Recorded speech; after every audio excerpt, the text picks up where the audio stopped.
ഇവിടെ ഇന്ന് ദീർഘകാലമായി സൗഹൃദം സൂക്ഷിക്കുന്ന OK സന്തോഷിൻ്റെയും ഈ പുസ്തകത്തിലൂടെ മാത്രം പരിചയപ്പെട്ട കലാചന്ദ്രൻ്റെയും പുസ്തകങ്ങൾ നിങ്ങളുടെ എല്ലാവരുടെയും സാന്നിധ്യത്തിൽ പ്രകാശിപ്പിച്ചിരിക്കുകയാണ്. തീർച്ചയായും എന്നെ സംബന്ധിച്ചിടത്തോളം ഇത് വളരെ സന്തോഷമുള്ള ഒരു സന്ദർഭമാണ്. കാരണം ഇന്ത്യയിലെയും കേരളത്തിലെയും സാംസ്കാരിക പ്രതിപക്ഷം എന്ന് ഞാൻ കരുതുന്നത് കീഴാള, ദളിത്, പിന്നോക്ക സംവാദങ്ങളെയും ആഖ്യാനങ്ങളെയും ആണ്. കാരണം ഇന്ത്യയെ സംബന്ധിച്ചിടത്തോളം, കേരളത്തെ സംബന്ധിച്ചിടത്തോളം നമ്മുടെ ഹെജിമോണിക്കായിട്ടുള്ള, അതായത് നമുക്ക് മേൽ നിരന്തരം അധികാരം ചെലുത്തിക്കൊണ്ടിരിക്കുന്ന ആശയാധികാര വ്യവസ്ഥയെ ചോദ്യം ചെയ്യുന്ന എഴുത്തുകൾ ഉണ്ടായിക്കൊണ്ടിരിക്കുന്നത് ഇന്ന് സാംസ്കാരിക പ്രതിപക്ഷമായി നിലകൊള്ളുന്ന ദളിത്, കീഴാള വിഭാഗങ്ങളിൽ തന്നെയാണ്. അതുകൊണ്ടായിരിക്കണം അടുത്ത കാലത്ത് നടന്നിട്ടുള്ള വളരെ ചെറിയ, താരതമ്യേന ഇക്കാലം അത്രയും വന്നിട്ടുള്ള ഹർത്താലുകളിൽ ഏറ്റവും നോൺ വയലന്റ് എന്ന് പറയാവുന്ന അഹിംസാത്മകമായ ഒരു ബന്ദിനെ ഇത്രമാത്രം ചെകുത്താൻ വൽക്കരിച്ച് മുഖ്യധാരാ മാധ്യമങ്ങളും മുഖ്യധാരാ പ്രസ്ഥാനങ്ങളുമൊക്കെ രംഗത്ത് വന്നത്. ഇത് ഒരു നിസ്സാരമായ കാര്യമല്ല. നമ്മൾ വിചാരിക്കുന്നതിനേക്കാൾ വലിയ ഗൗരവമായ ഒരു കാര്യമാണ്.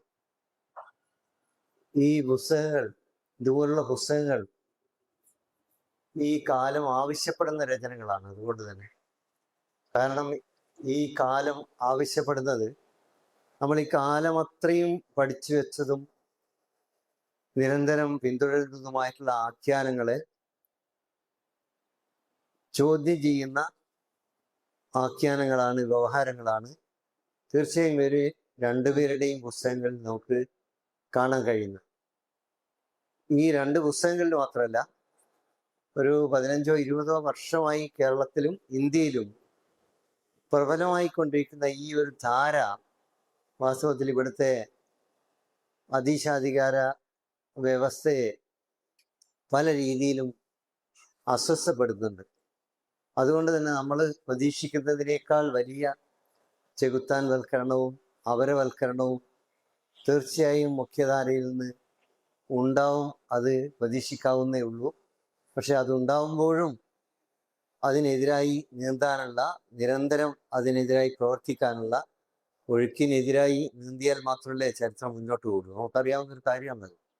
അപ്പോൾ ആ ഒരു പ്രവർത്തനത്തിൻ്റെ തുടർച്ചയിൽ ഈ പുസ്തകങ്ങൾ രണ്ടും പ്രസിദ്ധീകരിക്കപ്പെട്ടു എന്നുള്ളതും അതിവിടെ പ്രകാശിപ്പിക്കാൻ കഴിഞ്ഞു എന്നുള്ളതും തീർച്ചയായും എന്നെ സംബന്ധിച്ചിടത്തോളം സന്തോഷമുള്ള കാര്യമാണ്. അതാണ് ഞാൻ ആദ്യമായി ആമുഖമായി പറയുന്നത്.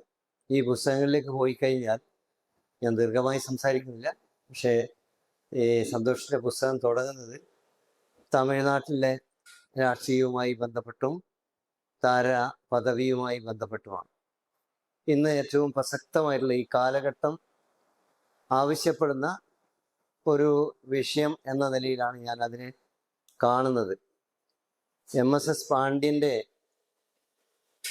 നിരീക്ഷണങ്ങളെ മുൻനിർത്തിയാണ് ആ പ്രബന്ധം സന്തോഷ് തുടങ്ങുന്നത്. യഥാർത്ഥത്തിൽ തെക്കേ ഇന്ത്യയിലെ ഈ ബ്രാഹ്മണാശയാധികാര വ്യവസ്ഥക്കെതിരായിട്ടുള്ള ആലോചനകളിലേക്ക് വലിയ ഒരു വിഭാഗം ജനതയെ, വായനാ സമൂഹത്തെ നയിച്ചത് MS പാണ്ഡ്യനാണെന്നുള്ളത് നമുക്കെല്ലാവർക്കും അറിയാം. എന്നെ സംബന്ധിച്ചിടത്തോളം MS പാണ്ഡ്യൻ്റെ രചനകളിലൂടെയാണ് ഞാൻ ഒരുപാട് കാര്യങ്ങൾ അയോധ്യദാസ് പണ്ഡിതരെ കുറിച്ച്, അതുപോലെ തന്നെ പ്രതാപ മുതലിയാർ ചരിത്രം എന്നുള്ള നോവലിനെ കുറിച്ച്, വേദനായകം പിള്ളയെ കുറിച്ച്, അങ്ങനെ ഒരുപാട് കാര്യങ്ങൾ മനസ്സിലാക്കിയത്.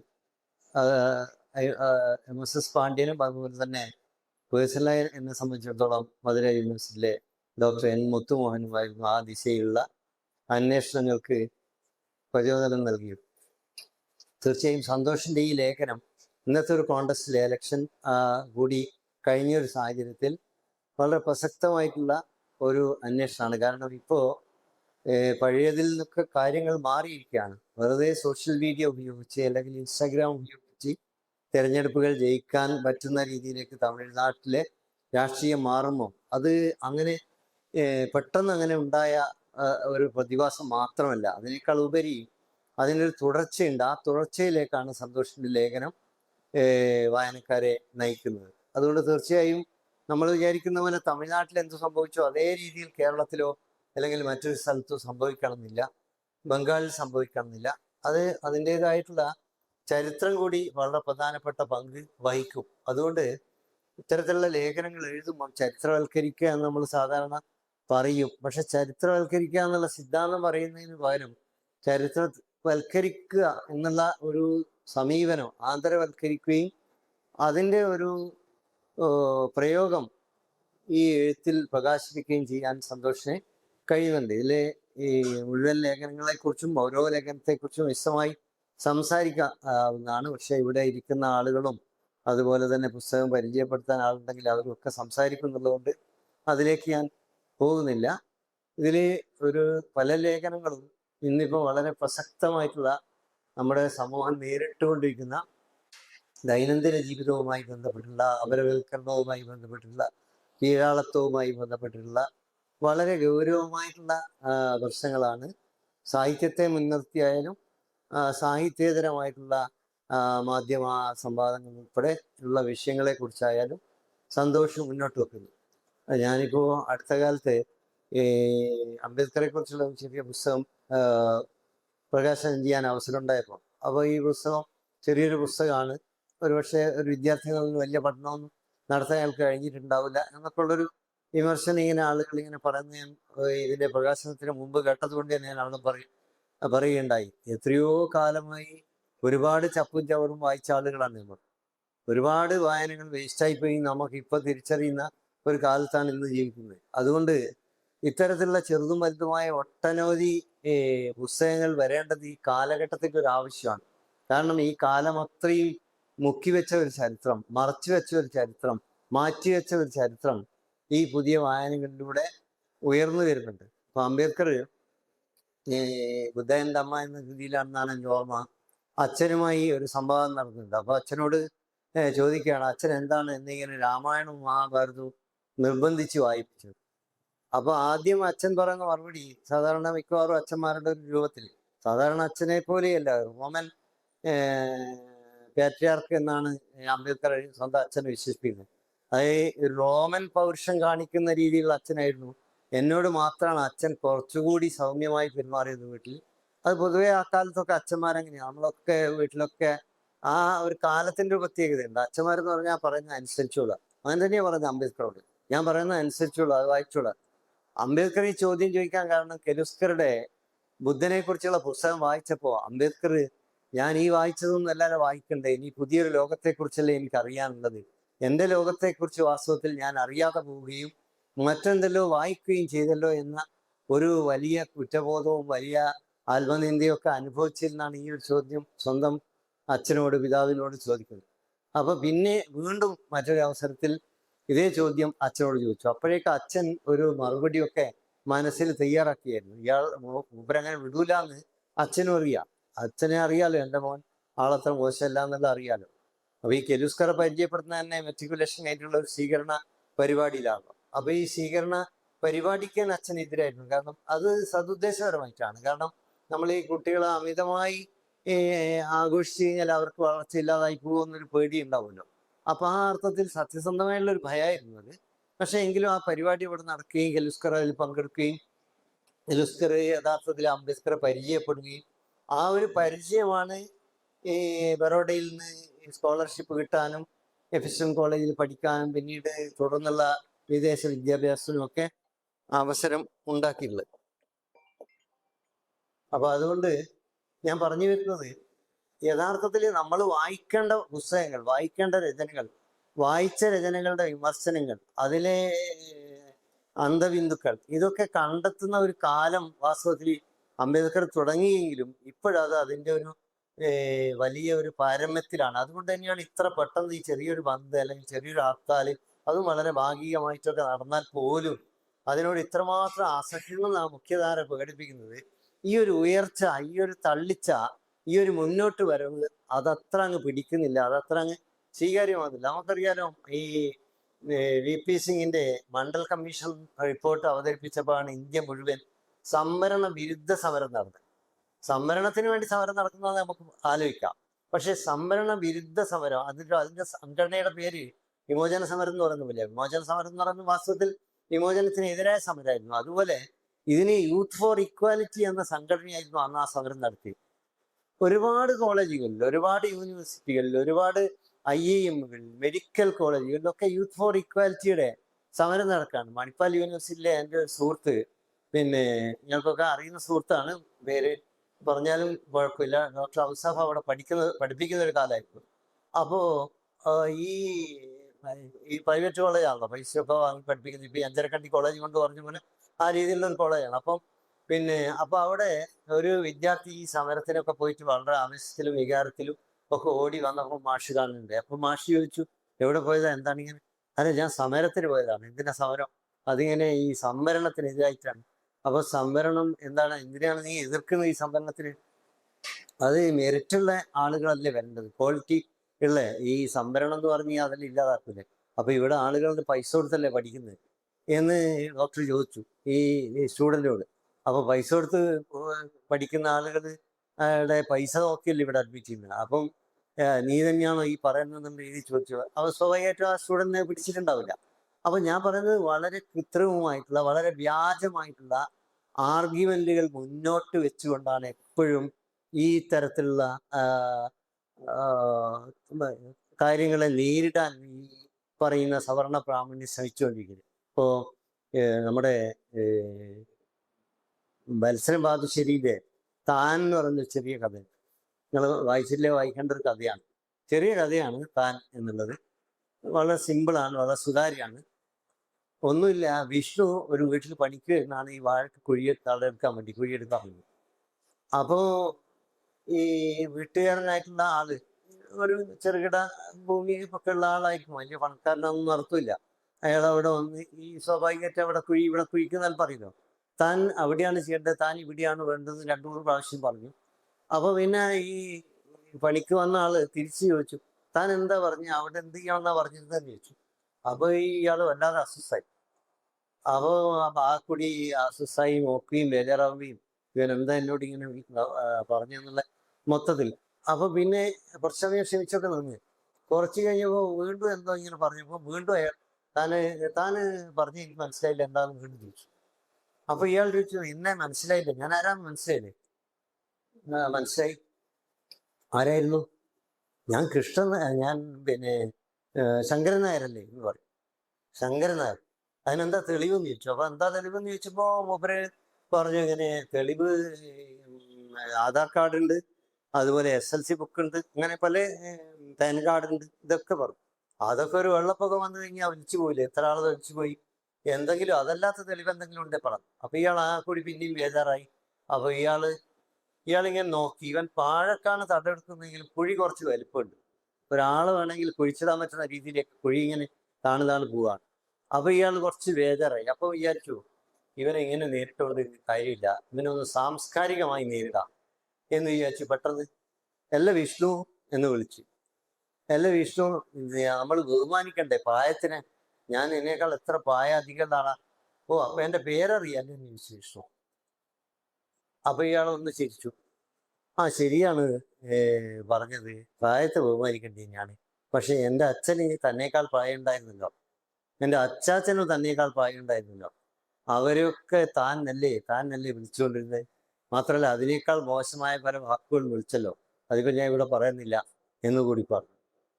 അങ്ങനെ ഈ പെട്ടെന്ന് തന്നെ ഇയാൾ ഈ കുഴി ഇങ്ങനെ കാണുകയും ഒക്കെ കുടിച്ചപ്പോൾ ഇയാൾക്ക് പരിഭ്രമായി ഓടി വീട്ടിലേക്ക് പോകുന്ന ആ രീതിയിലുള്ള കഥയാണ്. അപ്പം ഞാൻ പറഞ്ഞത്, പല രീതികൾ ഉപയോഗിക്കുകയാണ്. ഇത് സാംസ്കാരികമായി നേരിട്ട് കഴിഞ്ഞാൽ പ്രായക്കൂടുതലും ഉണ്ടല്ലേ എന്ന്, കഴിവില്ല അന്ന് പറഞ്ഞത് കഴിവുള്ള ആൾക്ക് കൊടുക്കാന്ന്. ഇന്നിപ്പം EWS വരുമ്പം കഴിവൊന്നും ബാധകമല്ല, ഇതൊന്നും ബാധകമല്ല. അവിടെ കഴിവിന്റെ പ്രശ്നമില്ല. ഇങ്ങനെ കൗണ്ടറായിട്ടുള്ള നെറേറ്റീവ്സ് നിരന്തരം പ്രക്ഷേപിക്കുന്ന ഒരു മുഖ്യധാര നമ്മുടെ സമൂഹത്തിൽ നിലനിൽക്കുമ്പോൾ ഒരു പുസ്തകമല്ല, ധാരാളം പുസ്തകങ്ങൾ വരേണ്ടതാണ്. ഇതിൽ വേടൻ ഉൾപ്പെടെയുള്ള ഒട്ടനവധി ആളുകളെ കുറിച്ച് പറയുന്നുണ്ട്. കാരണം വേടൻ ഉൾപ്പെടെ ഇന്നിപ്പോ ഈ രംഗത്ത് സജീവമായി പ്രവർത്തിക്കുന്ന വേടനെയായാലും ശ്യാംകുമാറിനെയായാലും ഇങ്ങനെ നമ്മൾ നോക്കിക്കഴിഞ്ഞാൽ, ഫോളോ ചെയ്ത് കഴിഞ്ഞാൽ, ഞാൻ നോക്കാറില്ല, വളരെ അപൂർവമായ സന്ദർഭങ്ങളിൽ നോക്കുമ്പോൾ കാണുന്നത് ഇവരുടെയൊക്കെ പോസ്റ്റിന്റെ ഒക്കെ അടിയിൽ അങ്ങേയറ്റം തെറി, എന്തിനു പറയുന്നത് ഇപ്പോൾ ഇവർക്കൊക്കെ തെറി അഭിഷേകം കൊണ്ട് നിരന്തരം അവരെ നിർജീവാക്കി കളയാമെന്ന് വരും. കള്ളക്കേസൊക്കെ അത് വരുന്നു. വേടനെതിരായിട്ടൊക്കെ വലിയ കേസ്. ഇതിൽ ഇപ്പം കേടനെ പറ്റിയുള്ള ലേഖനം 23 എഴുതിയാണ് ഞാൻ ഓർമ്മ വായിച്ചപ്പോൾ. അതായത് വേടൻ ഇത്രമാത്രം പോപ്പുലർ ആവുന്നതിന് കുറച്ച് മുമ്പാണ്, അല്ലെങ്കിൽ ആ ഒരു തുടക്കഘട്ടത്തിലാണ്. അത് വളരെ കൃത്യമായി തന്നെ വേടനെ അടയാളപ്പെടുത്താൻ എങ്ങനെയാണ് ഒരു കൗണ്ടർ എസ്തെറ്റിക്സ് അല്ലെങ്കിൽ ഒരു സമാന്തര സൗന്ദര്യ ശാസ്ത്രം വേടന്റെ കവിതകളിലൂടെ, ആഖ്യാനങ്ങളിലൂടെ, പാട്ടുകളിലൂടെ പ്രക്ഷേപിക്കുന്നത് എന്നതിനെ കുറിച്ച് പറയാൻ സന്തോഷിക്കുന്നുണ്ട്. അങ്ങനെ നോക്കിക്കഴിഞ്ഞാൽ മിക്കവാറും എല്ലാ ലേഖനങ്ങളും ഈ രീതിയിൽ ഇന്നത്തെ ഒരു കാലവുമായി സംവദിക്കുന്ന, കാലഘട്ടം ആവശ്യപ്പെടുന്ന ഇടപെടലുകളാണ്. ഇത് വാസ്തവത്തിൽ എല്ലാ ആളുകളും നിരന്തരം ചെയ്തുകൊണ്ട് മാത്രമേ ഇന്നത്തെ ഒരു കാലത്തെ മുറിച്ചു കിടക്കാൻ കഴിയുള്ളൂ. പ്രത്യേകിച്ച് ഇന്ത്യ പോലുള്ള ഒരു രാജ്യത്ത് ഫാസിസം അതിൻ്റെ പാരമ്യാവസ്ഥയിലേക്ക് എത്തിക്കൊണ്ടിരിക്കുകയും ഏറ്റവും ഇപ്പോൾ നമ്മളിപ്പോൾ നോക്കിക്കഴിഞ്ഞാൽ ബംഗാളിലെ സ്ഥിതി നോക്കിക്കഴിഞ്ഞാൽ ഭയങ്കര പരിതാപകരമാണ്. ബംഗാളിൽ കൂടി സഞ്ചരിച്ച ആളുകൾക്കറിയാം. ഞാൻ ഒരു 10 കൊല്ലത്തിനിടയിൽ ഒരു 20 ദിവസം ബംഗാളിൽ സഞ്ചരിച്ചിട്ടുണ്ട്, 2 പ്രാവശ്യമായിട്ട്. അവിടുത്തെ മുസ്ലിം സമുദായത്തെ ഇത്ര ആക്രമിക്കുന്നതിനൊരു കാരണം യഥാർത്ഥത്തിൽ ഈ സച്ചാർ കമ്മീഷൻ റിപ്പോർട്ടിൽ അത് പറയുന്നുണ്ട്.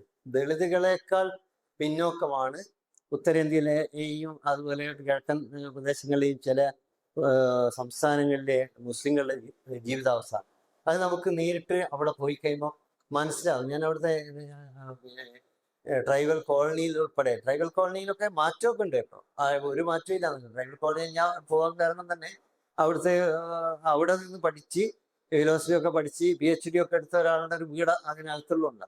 അങ്ങനെ ഒരു വീട് ഉണ്ടായി എന്നുള്ളത് തന്നെ വലിയൊരു നേട്ടമായിട്ട് തന്നെയാണ് എനിക്ക് തോന്നുന്നത്. അങ്ങനെ ഒരു വശത്ത് അത്തരം ചില സംഭവങ്ങളൊക്കെ ഉണ്ടാകുന്നുണ്ട്. പക്ഷെ അപ്പോൾ പോലും അതിനെ സമ്പൂർണമായി റദ്ദ് ചെയ്യുന്ന രീതിയിലേക്കാണ് ഇപ്പോഴും കാര്യങ്ങൾ പോകുന്നത് എന്നുള്ളത് നമ്മൾ ശ്രദ്ധിക്കേണ്ടതാണ്. അപ്പൊ ഞാൻ സൂചിപ്പിക്കുന്നത്, ഇന്ത്യ മുഴുവൻ മനുവാദപരമായ ഒരു കാലഘട്ടത്തിലേക്ക് തിരിച്ചു കൊണ്ടുപോകാനുള്ള വലിയ ഒരു ശ്രമം നടക്കുകയാണ്.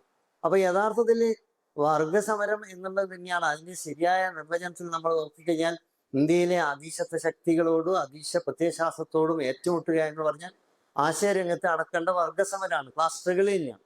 ആ സ്ട്രഗിളാണ് വാസ്തവത്തിൽ ഈ 2 പുസ്തകത്തിലുള്ളത്. ഇപ്പം ഇന്ദു ചന്ദ്രയുടെ പുസ്തകത്തിലേക്ക് പോയി കഴിഞ്ഞാൽ പുരാവൃത്തമായിട്ട് ബന്ധപ്പെട്ടുള്ള പുനരാഖ്യാനങ്ങളാണ്. ഈ പുരാവൃത്തവുമായി ബന്ധപ്പെട്ടുള്ള കാര്യങ്ങളുടെ പുനരാഖ്യാനം എന്ന് പറയുന്നത് അത് വളരെ പ്രധാനപ്പെട്ട ഒരു ദൗത്യം തന്നെയാണ്. കാരണം ഇപ്പോൾ ഫോക്ലോറിന്റെ മണ്ഡലത്തിൽ ഒരുപാട് പഠനങ്ങളൊക്കെ വന്നെങ്കിലും ഈ ശരീരവുമായി ബന്ധപ്പെട്ട്, നമ്മളുടെ സാന്നിധ്യവുമായി ബന്ധപ്പെട്ട്, ആവാസ വ്യവസ്ഥയൊക്കെയായി ബന്ധപ്പെട്ട് ഈ രീതിയിലുള്ള പഠനങ്ങൾ താരതമ്യേന കുറവാണ്. ഇപ്പം രാഘവ മൈനാട് ഉൾപ്പെടെയുള്ള ആളുകൾ എഴുതിയിട്ടുള്ള പുസ്തകങ്ങളൊക്കെ തിയററ്റിക്കലായിട്ടൊക്കെ ഒരുപാട് കാര്യങ്ങൾ എക്സ്പ്ലെയിൻ ചെയ്യുന്നുണ്ടെങ്കിലും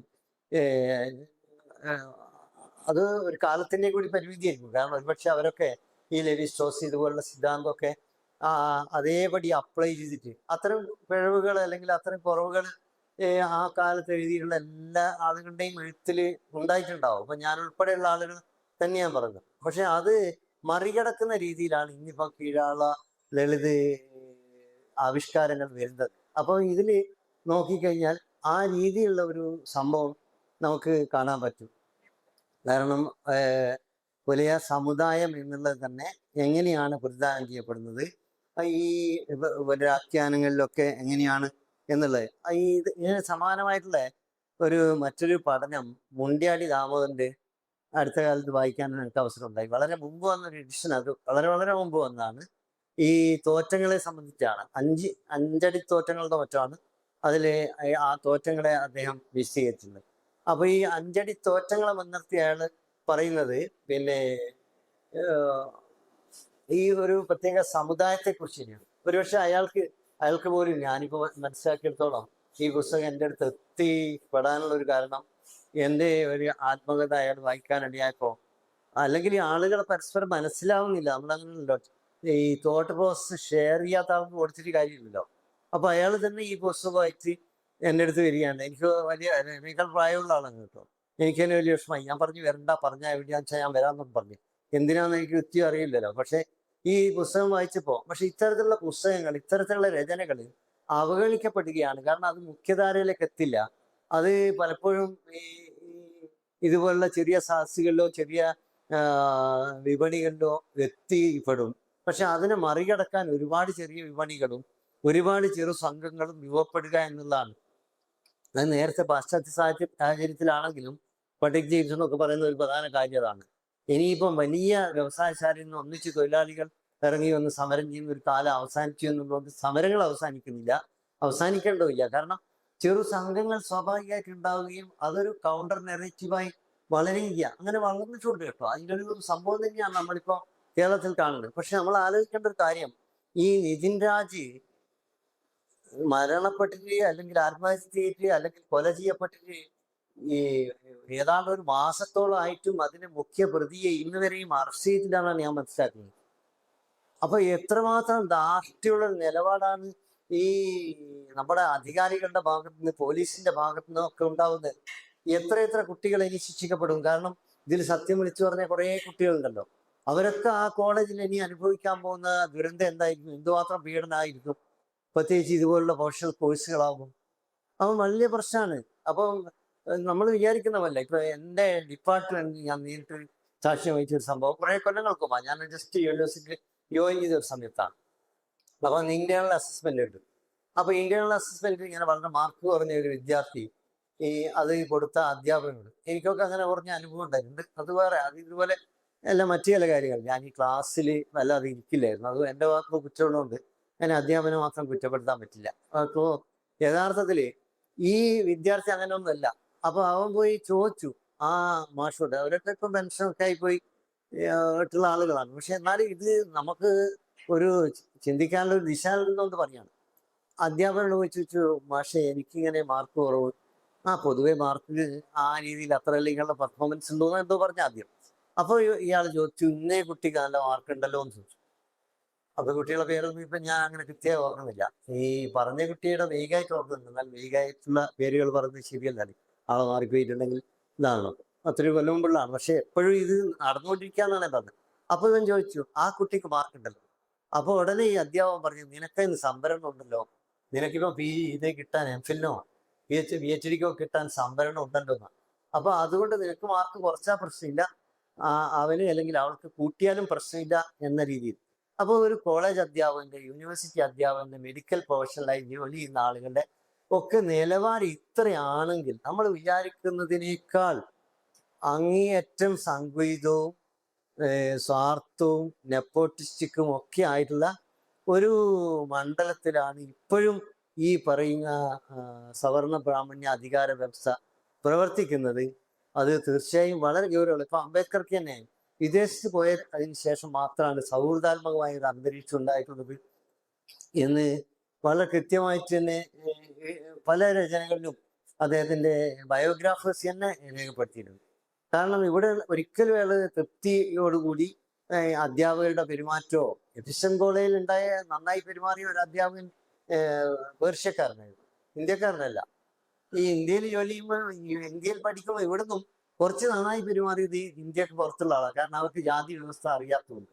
ഇവിടെ എല്ലാവരും ഈ ജാതിയുടെ കണ്ണിലൂടെ മാത്രമാണ് യഥാർത്ഥത്തിൽ അംബേദ്കറെ പോലെ ഇത്രയും നന്നായി പെർഫോം ചെയ്യുന്ന, നമ്മളൊക്കെ ഇടത്ത് ക്ലാസ് കെട്ടിന്ന് പോകുന്നുണ്ടോ അങ്ങനെയൊക്കെയാന്ന് വിചാരിക്കും. ഇതൊന്നും ഇല്ലാതെ ചാക്ക് കഷ്ണം അത് കൊണ്ടുവന്ന് വളരെ കൃത്യമായ അച്ചടക്കത്തിലിരിക്കുന്ന അംബേദ്കറോട് ഇത്രയും മോശമായി പെരുമാറിയിട്ടുള്ള ഈ ഇന്ത്യയിലെ വിദ്യാർത്ഥിനികൾ ഇപ്പോഴും അതിന്റെ തുടർച്ചയിൽ ജീവിക്കേണ്ടി വരുന്നു. പലപ്പോഴും ആത്മഹത്യ പോലും ചെയ്യേണ്ടി വരുന്നു എന്ന് പറയുമ്പോൾ നമ്മൾ ഇങ്ങനെ, അതാണ് ഈ പുസ്തകത്തിന്റെ തലക്കെട്ടും ആ അർത്ഥത്തിൽ വളരെ അർത്ഥവത്താണ്. നിശബ്ദത ഒരു പരിഹാരമില്ല. നിശബ്ദത ഒരു പരിഹാരമല്ല എന്ന് മാത്രമല്ല, നിശബ്ദത മരണതുല്യമാണ്. നിശബ്ദത എന്നുള്ളത് നമ്മൾക്ക് നമ്മൾ ചത്തതിനൊക്കുമേ ജീവിച്ചിരിക്കൽ എന്നൊക്കെ പറയുമല്ലോ, ആ രീതിയിൽ ജീവിക്കലാണ്. അതിനേക്കാൾ നമ്മൾ പറഞ്ഞുകൊണ്ടേയിരിക്കുക, സംസാരിച്ചു കൊണ്ടേയിരിക്കുക എന്നത് മാത്രമാണ് നമ്മുടെ മുമ്പിലുള്ള ഒരു വഴി. അതുകൊണ്ട് തീർച്ചയായും നമ്മൾ നമ്മളുടെ ഈ ഇടം എന്താണ് എന്ന് സ്വയം തിരിച്ചറിയുകയും ആ ഇടത്ത് എങ്ങനെയാണ് ഒരു മൈത്രിയുടെ, സൗഹാർദ്ദത്തിൻ്റെ, സ്നേഹത്തിൻ്റെ അന്തരീക്ഷം ഉണ്ടാക്കിയെടുക്കുക. അങ്ങനെ ഒരു അന്തരീക്ഷം ഉണ്ടാക്കിയെടുക്കാൻ വേണ്ടി നമ്മൾ മൗനം പാലിച്ചതുകൊണ്ടോ നമ്മൾ വിത്ഡ്രോ ചെയ്തുകൊണ്ടോ സാധിക്കില്ല, അത് ഉറപ്പാണ്.